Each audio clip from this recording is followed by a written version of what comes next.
AP CM Chandrababu మీడియాతో మాట్లాడుతున్నారు. Live లో చూద్దాం. ఒకటో రెండో సూపర్ హిట్ అవుతాయి.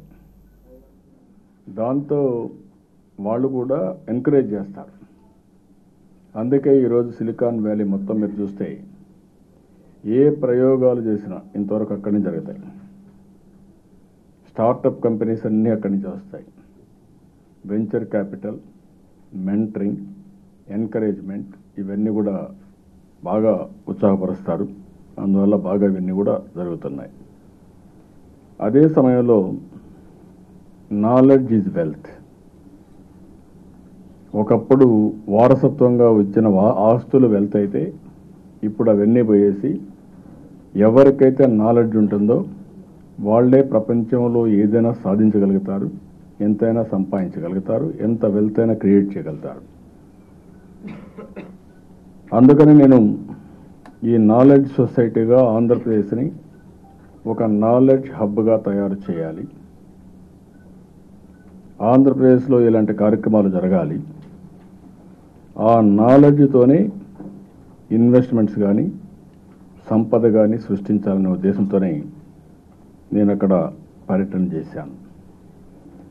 ప్రపంచం మొత్తం నేను చాలాసార్లు చెప్పాను, 4th industrial revolution is going on.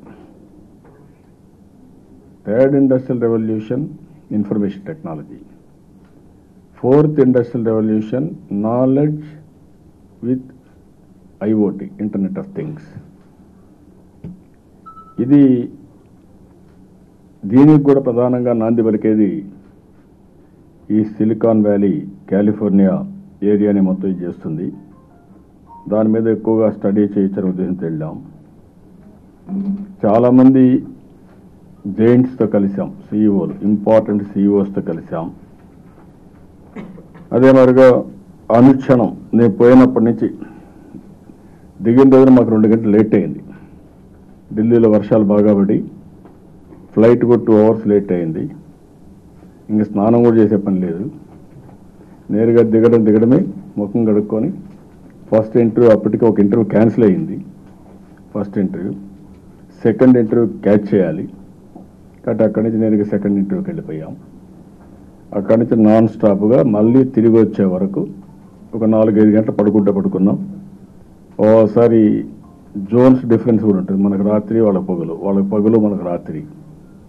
దీంతో కూడా కొన్ని ఇబ్బందులు వచ్చినా ఎవ్రీ మినిట్ సద్వినియోగం చేసుకున్నాం. ప్రతి ఒక్క నిమిషం, ప్రతి ఒక్క రోజు మనం ఏ విధంగా ఉపయోగించుకుంటే రాష్ట్రానికి ఉపయోగపడుతుందో అవన్నీ వర్కౌట్ చేశాం. టెక్నాలజీలో నేను చాలా కాన్సన్ట్రేట్ చేశాను. ఎందుకంటే నాకు ఒక ఎకో సిస్టమ్ కూడా ఉంది. ఇండియాలో ఎవరైనా మీరు గుర్తుపెట్టుకోవాల్సింది, ప్రపంచంలో ఐటీలో ప్రతి ఒక్క నలుగురిలో ఒకరు ఇండియన్ ఉన్నారు. అదే మరి ఇండియన్స్లో ప్రపంచంలో ఐటీలో నలుగురిలో ఒకరు తెలుగువాడు ఉన్నాడు. That is our strength. మీరు ఏ కంపెనీకైనా వెళ్ళండి ప్రపంచంలో, అక్కడ తెలుగువాడు ఉంటాడు. మీరు ఏ దేశానికి వెళ్ళండి, అక్కడ తెలుగువాడు ఉంటాడు. That is the priority. అందుకే నాకు కూడా దీన్ని ప్రమోట్ చేసింది, నేనే ప్రమోట్ చేశాను. ఒక ఎగ్జాంపుల్ మీరు చూస్తే, నేను ఆ రోజు రాష్ట్రం సమైక్యంగా ఉన్నప్పుడు 95లో డిస్కషన్ ప్రారంభించి ఏ సెక్టర్లో నేను కాన్సన్ట్రేట్ చేస్తే మన వాళ్లకు ఉద్యోగాలు వస్తాయి, సంపద వస్తుందని ఆలోచించినప్పుడు నాలెడ్జ్ ఎకానమీకి వెళ్ళాలి. నాలెడ్జ్ ఎకానమీలో ఇన్ఫర్మేషన్ టెక్నాలజీ ఈరోజు లీడ్ చేస్తూ ఉంది. కాబట్టి ఇన్ఫర్మేషన్ టెక్నాలజీకి వెళ్ళాలని 30 ఇంజనీరింగ్ కాలేజీలు 350 ఇంజనీరింగ్ కాలేజ్ చేశాను. ఫస్ట్ హైటెక్ సిటీ కట్టాం. అమెరికాలో 14 రోజులు తిరిగాను. ఆల్ సిఇఓని కలిశాను.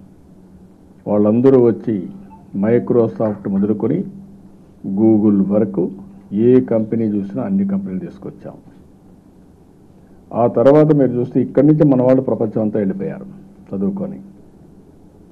ప్రపంచం అంతా వెళితే నేను మళ్ళీ వెళ్ళినప్పుడు చాలాసార్లు మెసేజెస్ ఇచ్చాను.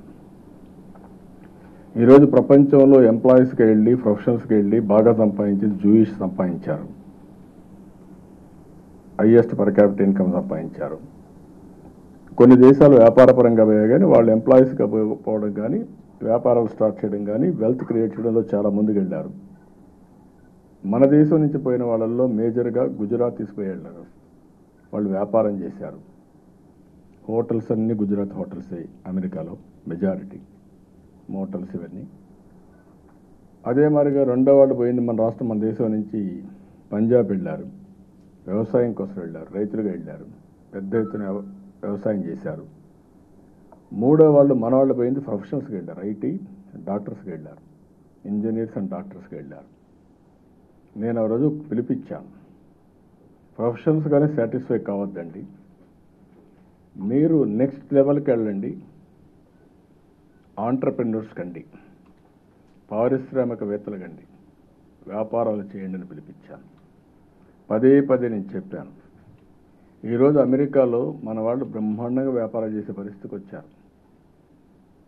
వ్యాపారాలు చేస్తున్నారు, బాగా సంపాదిస్తున్నారు. కొన్ని స్టార్టప్ కంపెనీలు పెట్టారు, బ్రేక్ త్రూస్ కూడా వచ్చాయి చాలా. ఈరోజు ఒక మాటలో చెప్పాలంటే 20 సంవత్సరాల్లో జూయిష్కి పోటీగా మనం నిలబడే పరిస్థితికి వచ్చారు. పర్ క్యాపిటల్ ఇన్కమ్లో ఇంకా బెటర్గా ఉన్నారు. అమెరికాలో ఆశ్చర్యంగా ఎవరైనా మాట్లాడితే హైయెస్ట్ పర్ క్యాపిటల్ ఇన్కమ్ ఎవరంటే ఇండియన్స్ అండ్ జూయిష్. ఇండియన్స్లో హైయెస్ట్ పర్ క్యాపిటల్ ఇన్కమ్ అంటే తెలుగువాడు. That is my contribution. నేను అడిగాను, నేను నవ్వుతూ కూడా అన్నాను, అందరూ మీ వల్లనే మేము వచ్చాం సార్ ఇక్కడికి, ఈరోజు మేము స్థాయిలో ఉన్నామంటే ఆ రోజు మీరు చూపించిన చొరవ, మీరు ఇచ్చిన విజన్ అంటే నాకు మీరందరూ కూడా కొంత డబ్బులు పే చేయాలి. ఏదైతే జోకింగ్గా నేను చెప్పాను, మీరు సంపాదించే డబ్బుల్లో నాకు కూడా వాటా ఉందా, రాయల్టీ పే చేయాలి మీరు, ఆ రాయల్టీ పే చేయమంటే వాళ్ళు కూడా నవ్వుతూ కరెక్టే సార్ మీరు చెప్పింది, మీ వల్లనే మేము ఇక్కడికి వచ్చామని చెప్పి పరిస్థితికి వచ్చారు. అక్కడి నుంచి నేను ఇంకొక స్టెప్ ముందుకెళ్ళి ఒక కేపీఎంజీ సంస్థను కూడా పెట్టి ప్రపంచంలో ఎలాంటి అవకాశాలను అధ్యయనం చేసి మళ్ళా మన తెలుగు వాళ్ళని నెక్స్ట్ స్టెప్ గట్టి తీసుకుపోవాలి అనేదానికి ఒక ఎక్సర్సైజ్ చేయించాను. నెక్స్ట్ స్టెప్కి వెళ్ళేటప్పుడు తెలుగువాడు ఎక్కడున్నా స్థానికులతో అనుసంధానం కావాలి. ఆ ల్యాండ్ వల్ల మీకు ఈ అవకాశాలు వచ్చాయి కాబట్టి అక్కడ ఆ ప్రాంత ప్రజల కష్టాలు తెచ్చే విధంగా మీరు కూడా సహాయం చేయాలి, చారిటీ చేయాలి, వాళ్ళతో అనుసంధానం కావాలి, రాజకీయ నాయకులతో అనుసంధానం కావాలి. అదే సమయంలో మీరు అక్కడ మంచి పేరు తెచ్చుకుంటూ ఉన్నతమైన స్థాయికి వెళుతూ తెలుగు వారికి ఒక ప్రత్యేక స్థానం ప్రపంచంలో ఉండాలి, అత్యున్నతమైన స్థానంలో తెలుగు వాళ్ళు ఉండాలి. దానికి మీరు శ్రీకారం చుట్టమని చెప్పాను 3 మీటింగుల్లో. దానికి కూడా శ్రీకారం చుట్టే పరిస్థితికి వచ్చారు. నేను షికాగోలో అడ్రస్ చేశాను, ఆల్ అసోసియేషన్స్ పిలిపించి 55 అసోసియేషన్ ఉంటే 55 మంది పిలిపించాను, వాళ్ళతో మాట్లాడాను. డెల్హాస్లో అడ్రస్ చేశాను. అదే మరిగా శాన్ హోజేలో అడ్రస్ చేశాను. మిగిలిన దగ్గర కనపడబడితే కూడా చెప్పాను. ఇది ఒక స్ఫూర్తినిచ్చే విధంగా తీసుకెళ్ళాం. ఈసారి నా అమెరికన్ పర్యటనలో 2 మేజర్ బ్రేక్ త్రూస్. ఒక ఇన్నోవేషన్, ఫస్ట్ ఇన్నోవేషన్ అది solar and also storage, energy స్టోరేజ్కి దోహదం చేసే చర్యలు తీసుకున్నాం. ఇక్కడ మీరు గుర్తుపెట్టుకోవాల్సింది, నేను మొట్టమొదటిసారిగా పవర్ సెక్టర్ రిఫార్మ్స్ తీసుకొచ్చా. 98లో పవర్ సెక్టర్ రిఫార్మ్స్ నేను తీసుకొచ్చా. పవర్ సెక్టర్ రిఫార్మ్స్ వచ్చిన తర్వాత ఈ ఎనర్జీ సెక్టర్లో ఎఫిషియన్సీ పెంచుతూ జనరేషన్, డిస్ట్రిబ్యూషన్, ట్రాన్స్మిషన్ కంపెనీస్ పెట్టి రెగ్యులేటరీ కమిషన్ పెట్టాం. ఫస్ట్ టైం మందే, తర్వాత దేశం అంతా పెట్టారు. సెంట్రల్ కమిషన్ కూడా తర్వాత వచ్చిందనమాట. ఆ తర్వాత ఈసారి గవర్నమెంట్కి వస్తాను 22.5 మిలియన్ యూనిట్లు కరెంటు కొరత ఉంది. నేను ఆ రోజు 1 మంత్ లోపల కరెంటు సర్ప్లస్ తీసుకొచ్చా. డిమాండ్ మీట్ చేశాం, కరెంటు కొరత లేదు. ఇప్పటి వరకు ఎదురు చూసే పని లేదు, సర్ప్లస్ కరెంటుకు వచ్చాం. దూరదృష్టితో మళ్ళీ ఆలోచించి కన్వెన్షనల్ ఎనర్జీకి వెళ్ళిపోయాం. సోలార్, విండ్ ఎనర్జీకి పెద్ద ఎత్తున పాలసీలు ఇచ్చి 4600 మెగావాట్లు 2 సంవత్సరాలు పూర్తి చేసేసాం. ప్రపంచంలో అతిపెద్ద సోలార్ పార్క్ కర్నూలులో ఉంది. 1000 మెగావాట్స్, 10,000 ఎకరాల్లో ప్రపంచంలో ఎక్కడా లేదు. One of the biggest park in the world. Solar park is in Kurnool. ఇది ఒక స్ఫూర్తి. అదే మరిగా విండ్కి వెళ్ళిపోయాం. ఇప్పుడు ఒకప్పుడు 14 రూపాయలు యూనిట్ రేటు. మొన్న నేను ప్రారంభించినప్పుడు ₹6.50 రేటు. నేను అమెరికా పోయినప్పుడు ₹3.15 రేటు. తిరిగి వచ్చే లోపల ₹2.45 రేటు. ఇప్పుడు లేటెస్ట్ ₹2.45 యూనిట్ కాస్ట్ వచ్చే పరిస్థితికి వచ్చింది సోలార్. ఇంకా తగ్గచ్చు. భగవంతుడు మనకిచ్చింది బ్యూటిఫుల్ సన్ ఇచ్చాడు. మన రాష్ట్రం పేరు కూడా సన్ రైజ్ ఆంధ్రప్రదేశ్. ఆ పేరు కూడా పెట్టుకున్నాం. అది కూడా కలిసి వచ్చింది ఒక మాటలో చెప్పాలంటే. సన్ మన దగ్గరనే పుడతాడు కాబట్టి మనకు ఎండకు బాధ లేదు. అందుకనే ఈరోజు మీరు చూసినప్పుడు సోలార్ పైన, విండ్ పైన మనం ఫోకస్ పెడితే చాలా కాస్ట్ ఎఫెక్టివ్. ఇప్పుడు మేజర్ బ్రేక్ త్రూ. అయితే ఈ రెండు వచ్చినప్పుడు మీకు ఒక ప్రాబ్లం. డే టైం సన్ ఉంటుంది, విండ్ ఉంటే ఈవినింగ్ టైం కొంత టైం వస్తుంది. మిగిలిన టైంలో ఏం చేయాలనుకున్నప్పుడు స్టోరేజ్ రావాలని నేను జపాన్ పోయినప్పుడే శ్రీకారం చుట్టాను. ఎల్జీ అక్కడ ఉంది, శాంసంగ్ ఉంది. వాళ్ళు ఇంకా ఎక్కువ బ్రేక్ త్రూ తేలేకపోయారు. నిన్న నేను పోయినప్పుడు ఏదైతే టెస్లా ఒక నూతనమైన ప్రయోగానికి శ్రీకారం చుట్టారు. ఆ నూతనమైన ప్రయోగం ఏంటంటే, ఈరోజు ఇండ్ల పైన సోలార్ పెట్టి, ఇంట్లో స్టోరేజ్ పెట్టి, ఛార్జర్ కూడా పెట్టి, ఇంటికి కావాల్సిన కరెంట్ ఉపయోగించుకొని, మీ కార్లు కూడా ఎలక్ట్రికల్ కార్లు పెట్టుకుంటే, రాత్రుల్లో ఛార్జ్ చేసుకుంటే డే టైం అంతా మీరు ఎలక్ట్రికల్ కార్ వాడుకోవచ్చు అనమాట. ఎక్కడ సోలార్ ప్యానల్స్ ఇంటి పైన ఉంటాయి. అది జనరేట్ చేసే పవర్ ఇంటికంతా వాడుకుంటారు. రాత్రికి కావాలి కూడా స్టోరేజ్లో పెట్టుకుంటారు. ఛార్జర్ కూడా ఉంటుంది. కార్లు కూడా ఛార్జ్ చేసుకుంటారు. ఇంకా మార్నింగ్ మీరు ఎక్కడికైనా కావాలంటే పోయి తిరుక్కొని ఇంటికి రావచ్చు. ఒక్క దీంతో మల్టీపర్పస్ తయారు చేస్తున్నారు. ఎలక్ట్రికల్ కార్స్ వచ్చాయి వాళ్ళవి. బ్యూటిఫుల్ కార్స్ వచ్చాయి. డ్రైవర్లెస్ కార్లు, డ్రైవర్ ఉండడు, శుభ్రంగా బ్రహ్మాండంగా నడుస్తున్నాయి. బ్యూటిఫుల్గా ఉంది కారు. లగ్జరీ ఉంది, మీడియం ఉంది, ఎకానమీ కారు కూడా వస్తున్నాయి. ఇవన్నీ పెట్టి ఈ ఎలక్ట్రికల్ కార్లో డ్రైవర్లెస్ అండ్ ఆల్సో సెన్సార్స్ పెట్టి చాలా వరకు యాక్సిడెంట్. నిద్రపోతా ఉంటే కారు కొడతాడు, కానీ ఇక్కడ నిద్రపోయే పరిస్థితి లేదు. ఓసారి కారులో కూర్చొని ఎవరన్నా కారు డ్రైవింగ్ సీట్లో నిద్రపోతే నిద్ర లేపుతుంది కదా, నిద్రపోతున్నాను లే ముందు, బీ కేర్ఫుల్ అని చెప్పి. అదే వెరీ గుడ్ కారు వచ్చింది, దాన్ని ఇది చేసే పరిస్థితికి వచ్చాం.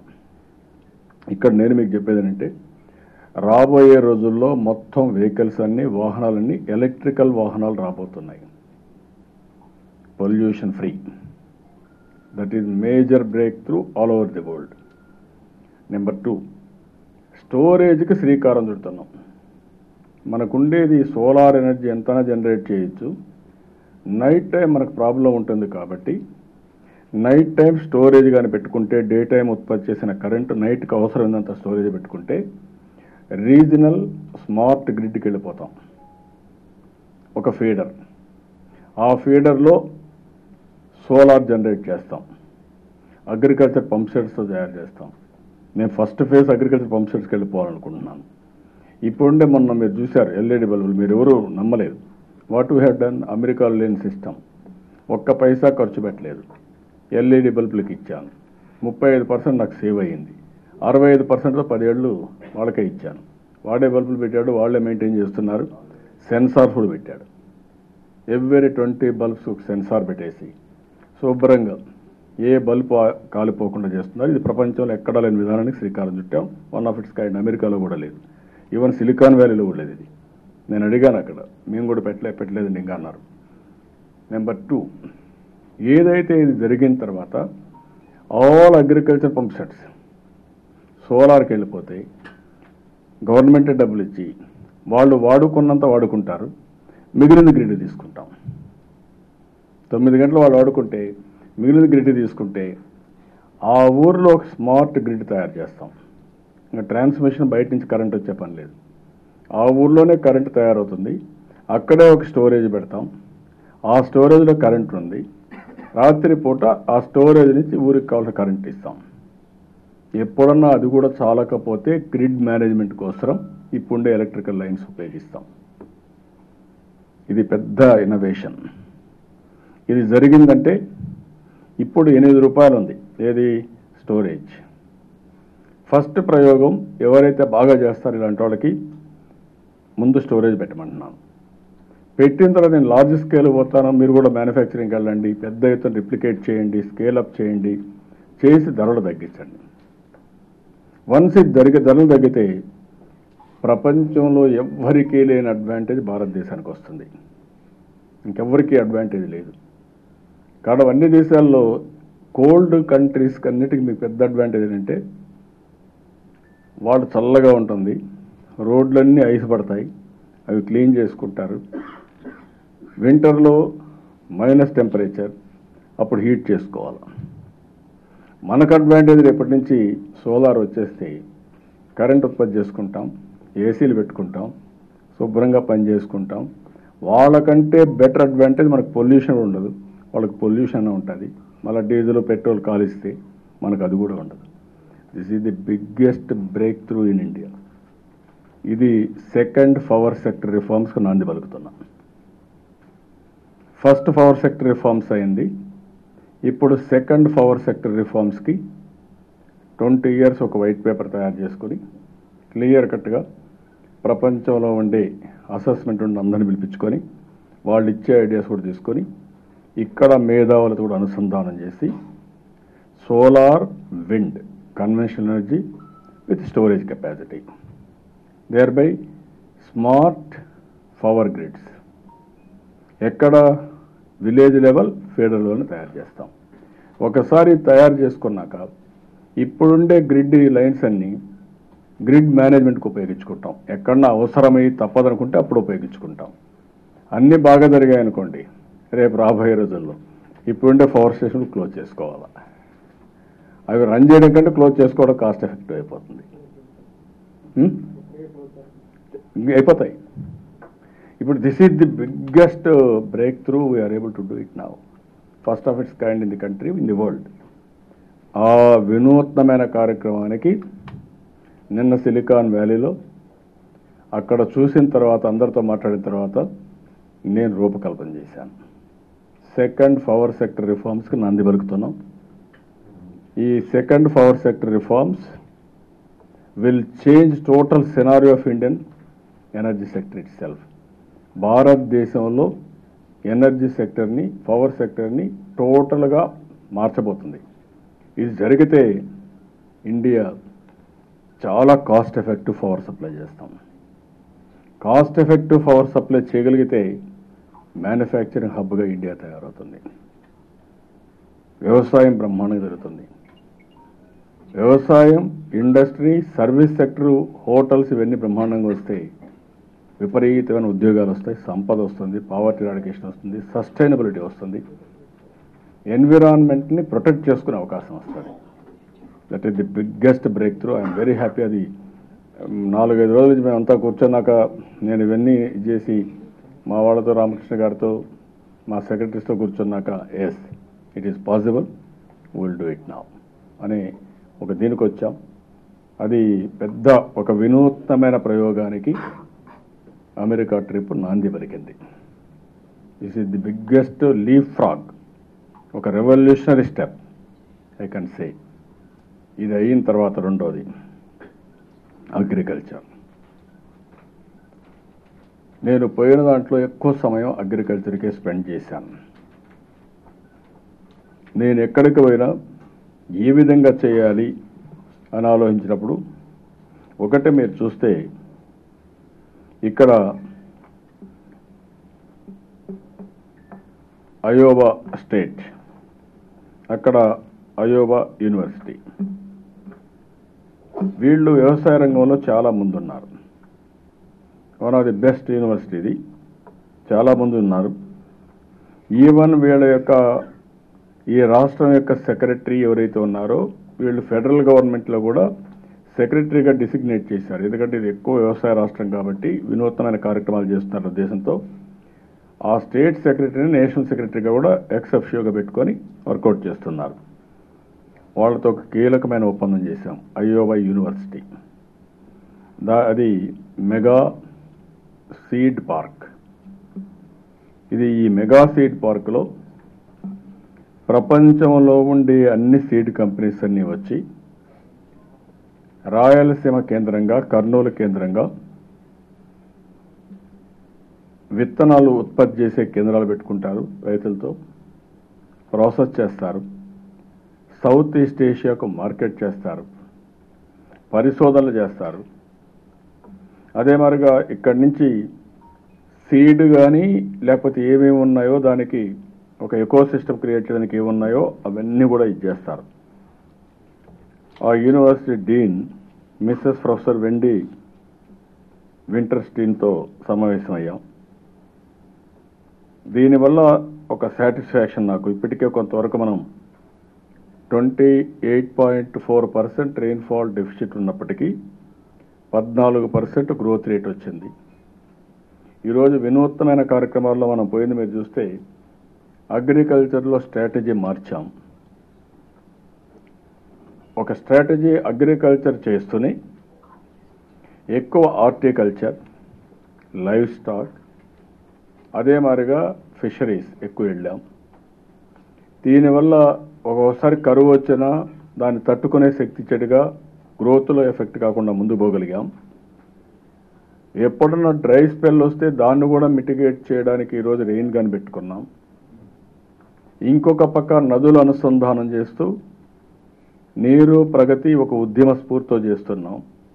ఎక్కువ చెక్ డ్యాములు కానీ, ఫామ్ పాండ్స్ కానీ, అదే మరి క్యాస్కెట్స్ ఆఫ్ ట్యాంక్స్ కానీ, పూడికలు తీయడం కానీ, ఇంకొక పక్క నదుల అనుసంధానం, ఇంకొక పక్కన ఇవన్నీ చేస్తూనే ఈరోజు మొబైల్ లిఫ్ట్లు కూడా పెట్టి 10-20 కిలోమీటర్లు సర్ప్లస్ డెఫిసిట్ ఎక్కడన్నా చెరువులో నీళ్ళు లేకపోతే అవి కూడా ఫిలప్ చేయడానికి తీసుకున్నాం.